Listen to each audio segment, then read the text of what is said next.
name is Michael Suter. My business is Diamond Seed Astrology. Today I just wanted to make a quick video with my cat. This video is about jargon in astrology and sort of the consensus around what a lot of terms mean.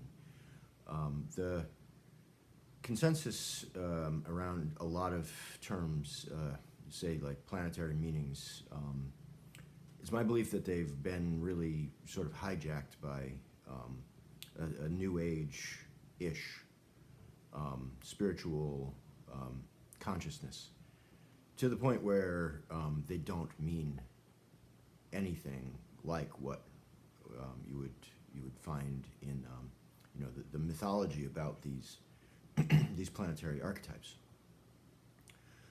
It's my goal in my astrological practice to reorient the archetypal planets around their mythological meanings, and once we scratch the surface of what these meanings really are and their psychological implications, I believe it's actually far deeper in terms of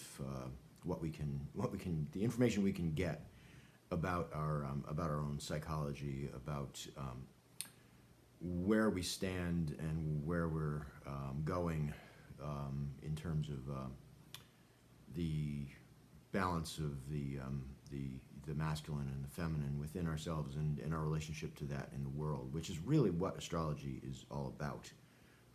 There is hard to imagine another art and science that is more infused with the language of the so-called battle of the sexes, and that term itself even is something that really needs to be explicated at great length in order to understand what's meant by that, which I'm not going to do right now. But I wanted to just mention that we need to move towards an astrology that recognizes where it's come from, and if we can then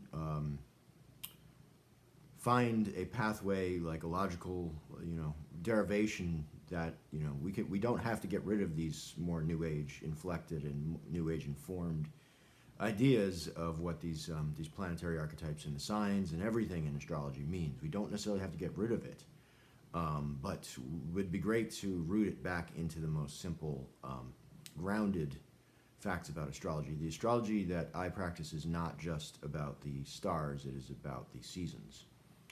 And we cannot understand astrology, in my opinion, without understanding that the seasons have psychological implications, that there are things we do during the seasons that are logical and completely make sense, that are invested in the meanings of the archetypes. And if they happen to rule a sign that's in the spring, then they're going to have a particular part of that archetypal meaning is going to have a lot to do with the psychology of what we do in the spring and in the fall, because those same archetypes rule the spring and the fall. And I'm speaking, of course, of Mars and Venus right there. And if we're speaking about the spring and the fall, we're also speaking about Mercury and Jupiter. So we'd have to look at the difference between Mercury and Jupiter. And why are they different? Why is Mercury ruling in the springtime? And why is Jupiter ruling in the fall? That's it for right now. My cat is still sitting right here, and you can probably hear him purring. So there we go. That's my contribution for the day.